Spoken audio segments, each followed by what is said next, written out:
Welcome, Greek U Nation, to episode number 481 of the Fraternity Foodie Podcast. I'm your host, Mike Ayalon, CEO of Greek University. I'm a speaker and an author. Our fifth book just came out. It's called Perseverance and How to Be a Great Fraternity or Sorority Alumnus. So go and pick up that book on Amazon or Barnes & Noble today.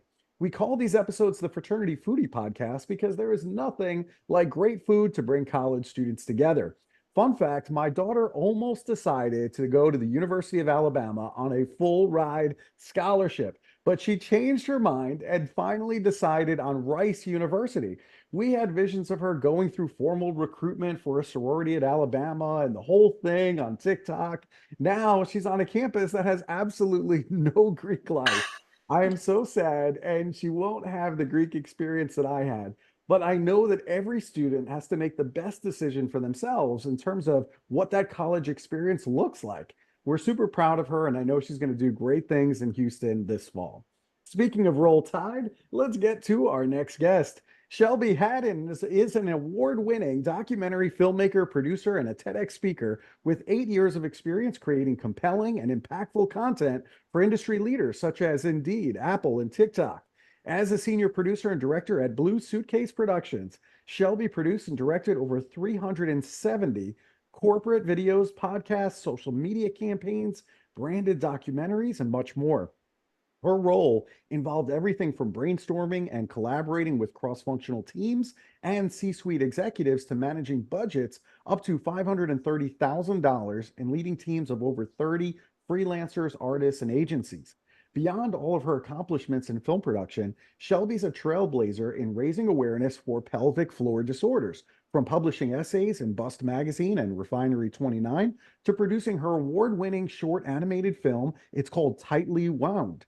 Shelby also delivered a TEDx talk titled Why We All Lose When We Talk About Virginity and organized TEDxKoenigLane in 2022, further highlighting her commitment to raising awareness on many critical issues. Welcome to the show, Shelby. Thank you. Thanks so much for having me. Hey, it is an honor to have you on the show. I am so grateful that our mutual friend Nikki introduced us. Nikki is an absolute rock star. So anybody that's friends with Nikki is friends with me. Same. All right, so we got to talk about Roll Tide here. I mean, you decided on the University of Alabama for your undergraduate experience in Tuscaloosa. Why Tuscaloosa? This is not a very straightforward story. So buckle up. I grew up in upstate New York in Syracuse, Mhm. and I went to Syracuse for my freshman year. I was in the Newhouse School of Communications, was really proud of that. And my family had moved to Nashville the day after I graduated high school for my dad's job. So they moved to Nashville. I went back up to Syracuse. And then that next summer, I came home to Tennessee with them. And we had some hard family stuff, and I needed to take time off and find a more affordable school. And so I was working at Cracker Barrel as a server and taking online classes at the community college and looking for my next place. And I remember like driving to my shift at Cracker Barrel and noticing A's on everybody's car on the highway on 65. Mhm, And mhm. I'm not really a big sports person, and not being from the South, I was like, what's the deal with the University of Alabama? Really had no idea. And I looked on their website and it was gorgeous, like everything was amazing. And so my parents drove me down there one day to visit the campus, and I actually had a meeting with Dwight Cameron, who taught documentary filmmaking at the time. And when I met with him, it was like, it's like funny. It was like professional love at first sight. It was just like, I want to learn from this person. And we just really hit it off in a way like moving to the South. I just felt like I wasn't really sure of my place and finding my people. And so I really chose it because I wanted to work with him, which I did. And to this day, we still talk on the phone. I have a relationship with him and his family, and we've worked together. And so that is why I went there. That's a great story. I love the story. And you're right. Listen, Alabama is a flagship institution for the state. It's got all the right resources, all the right people, no matter what you want to do. And, I know that if my daughter went there, I know she would have a great experience just like you did. I'm very confident of that. And so I'm glad that it all worked out. And, we share so many things in common. As somebody who grew up in New York and passed through Syracuse every time I went to Buffalo for my undergrad, and then ultimately moving to Nashville, Tennessee, and knowing 65 and all of those A's very, very well. So we share a lot in our story and our journey. So I love that. It was That's so awesome. funny.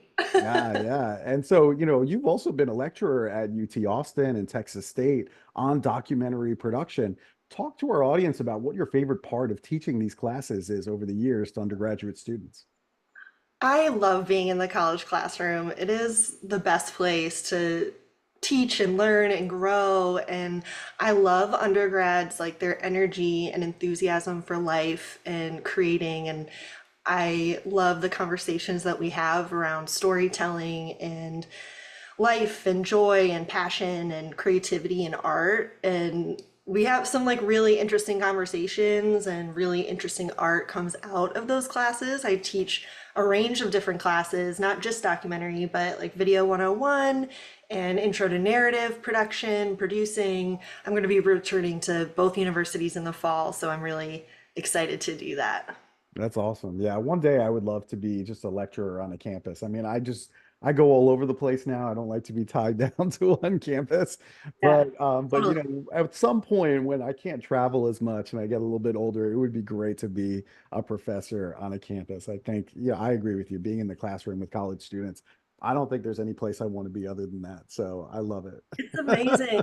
And like being able to watch them grow and learn and discover like what they don't like. And um, I started teaching when I was pretty young, like 24, so I wasn't that much older than my students. And in many different ways and circumstances, I've worked with my past students. I have become friends with them, and um, it's just wonderful. I love it. Yeah, it's a great age. They can do a lot with just a little bit of guidance, and it's really cool to watch Yeah. them like what they come up with, which is great. What's your advice to future movie and television producers who are in college now? Yeah, it is a tough time to be entering this industry. It always has been, and Mm. now it's a really like tough landscape to navigate. But I would say like make as many connections as possible always, and really develop and maintain those relationships that you have in college, and then outside of the classroom, outside of your activities, go into your communities, meet people, get involved. The more people you know, the better, because those are opportunities to get hired to make work, or you meet interesting people that become subjects for something that you want to work on, or collaborators. And so definitely meeting people, developing relationships is like number one. And number two is always create your own work, whether it's actually film, or if you're writing or creating a podcast, be creative, because one, that's how you're going to keep your skills sharp. That's how you're going to continue to learn and to improve your craft. And then two, when you meet people, people are going to say, "What are you working on?" And you need to have an answer for that every single time. Because once you stop, then you can no longer say that you're a filmmaker.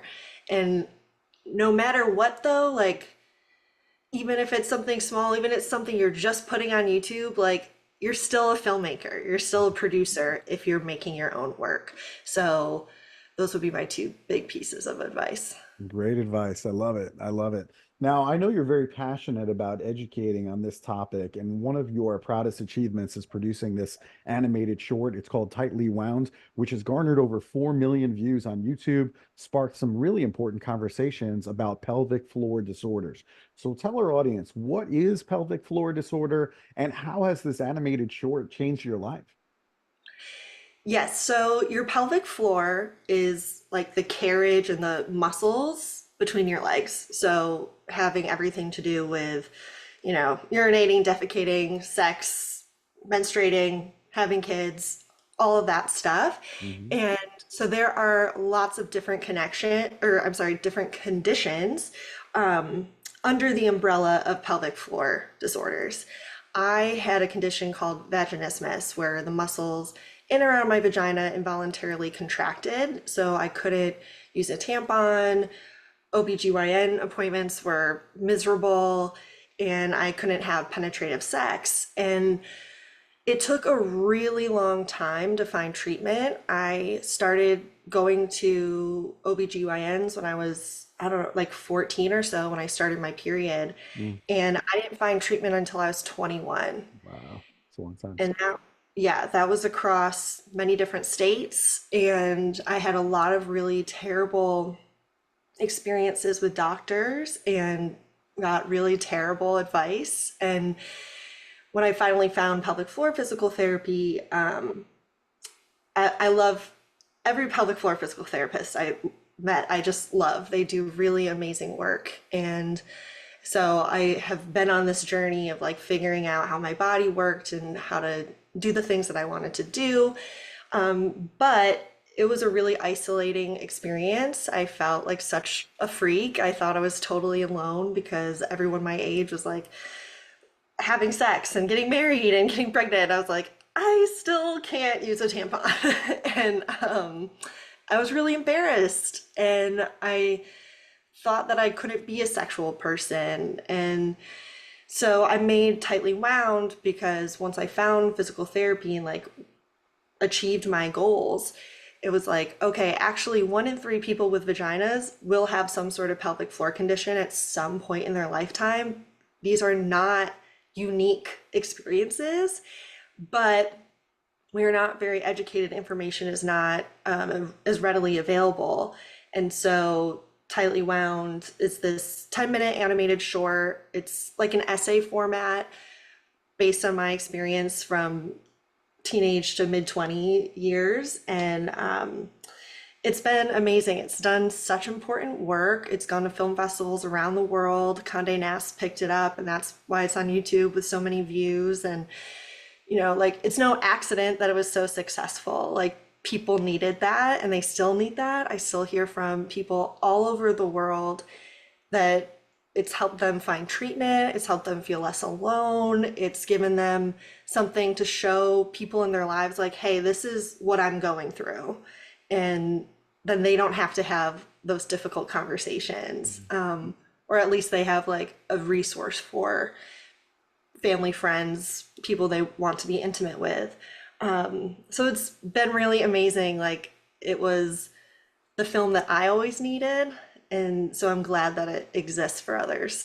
Yeah, we always create the stuff that we needed as youngsters. That's what I'm learning. Yeah. And I'm doing the same, with what I needed in the fraternity at the time by creating this podcast, and just giving the free resources and the leadership and the speakers and the information that students need free of charge, just because I want them to have an easier process. And you've clearly done that with pelvic floor disorder, and I thank you for giving voice to all of these people that ordinarily wouldn't have that resource. And you continued along this route because now you're an advocate for sex positive culture and society. You presented this TEDx talk called Why We All Lose When We Talk About Virginity, which argued for a more sex positive framework for early sexual experiences. So give us some more details on this more sex positive framework and why that's important to you. Yes, so my TEDx talk really argues for ditching all language around virginity and adopting sexual debut. Virginity is like we most commonly accept that definition as male, female, penis, vagina, penetrative sex, and that's really exclusive to lots of different experiences, sexualities, different abilities. So it excludes people. It's considered a rite of passage and to like adulthood and being a sexual adult. And so if you don't want that kind of sex or you can't have that kind of sex, what does that mean for you? It's this identity, and there's a lot of pressure to just getting it over with because it's embarrassing to still have it. And also, I just hate the language around it that you're giving something to someone else, you're losing something to someone Hmm. else, Hmm. someone's taking something from you instead of thinking of sex as this shared exploration and shared experience. And sex is a lot of different things and can be whatever you want it to be, but it should be, a positive experience for everyone involved. If it's just by yourself or with a partner or multiple partners, that pleasure and connection are what I think is like the best part of sex. And so my experience, my talk like weaves historical and social context around virginity and how we talk about it. And it also has my story of overcoming vaginismus and having sex for the first time when I was 25. And so I had a lot of feelings about that all those years that I couldn't participate in sex. And when I finally met the person that I had sex with, he, we had a great conversation beforehand, which I always say, like, have conversations about sex before you have sex, before you're in that moment, when your head's clear, when it's safe, when you feel confident. And when I told him about my condition, I, explained everything. I said, I've been working in pelvic floor physical therapy, so I probably could do it at this point. And his reaction was, we can try it, and I love to try it, but there's also other things we can do and we can still have fun. Hmm. And sex is like a large menu of options. And so changing the way we talk about it, and sexual debut is my favorite way to talk about it right now, but also I think any way that's more positive, inclusive, and really open to all different kinds of experiences is the way we should be headed. Because even though it took me so long to like do it, I'm so grateful that it did because I had a really positive first experience. And like, I want everyone to have that so that they want to keep doing it again. And like, they're doing it for themselves and they know how to be advocates for their bodies and sexualities. I love that. That is just fantastic. And I love that you're advocating for it. I think it's just incredible. So wonderful job there. You also demonstrated leadership by organizing TEDxKoenigLane in 2022, featured some really notable speakers, Olivia Juliana, Dr. Han Ren. What goes into a really good TEDx talk? I would say, like being on the other side as an organizer and seeing people's submissions, we Hmm. got a lot of amazing stories and ideas, but really, TEDx talks are short. They're supposed to be very specific, and your idea needs to be specific. It needs to be like really one idea, one thesis, and then having the research to back up that thesis. And then I also think always incorporating a personal story or two to emotionally connect with people is like what makes talks really successful. Yeah, that's great advice. I'm gonna have to run my idea worth spreading by you, so that way you can give me some advice. But Absolutely. I have to do like one thing at a time though. Like right now, I'm working on my doctorate. I'm gonna defend in February. As soon as that's done, I Oh, feel like then I can move into this TEDx world because it takes a lot of time and preparation. People, you don't just go out there and give a talk like on the spur. Like you have to actually prepare a lot of hours goes into that. So. a lot.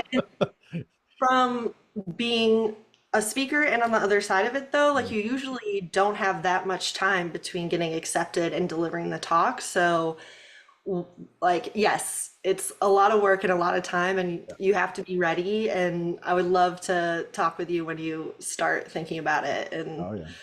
I I have a think lot it, to say about being involved with TED, so yeah, that'd be great. I would love that discussion. I have the idea. It's just a question of the time to make sure that I'm ready for it. So, but anyway, but we'll figure that out. You've also produced and directed over 370 corporate videos, podcasts, social media campaigns, branded documentaries.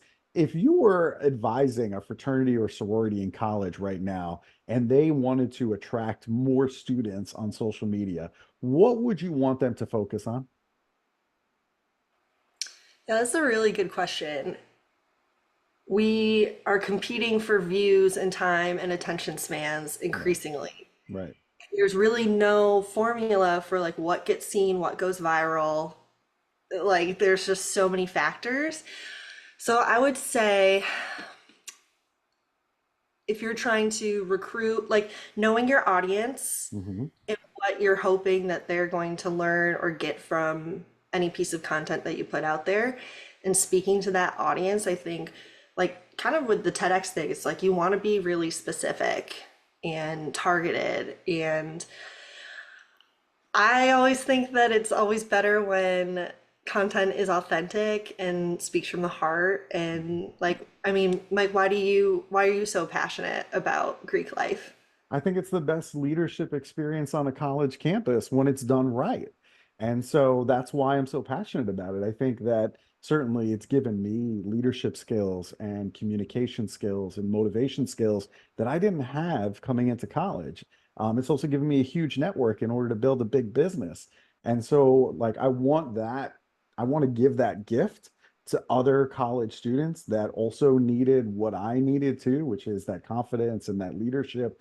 I just don't think that there's any experience on a college campus that gives that. I feel like if you're just going to class and back and you're not involved in a student organization like a fraternity or sorority, you're just missing out on some of those soft skills that employers are really looking for.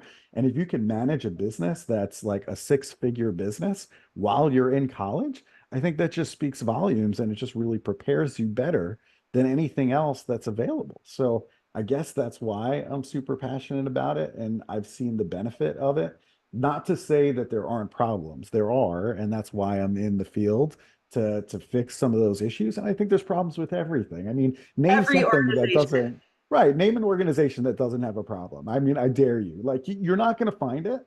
But that being said, I do think that it's certainly noble. I see the work that's being done, like for example, with like a Latino fraternity that I spoke at this summer. I mean, they're not selling fraternity, they're selling opportunity.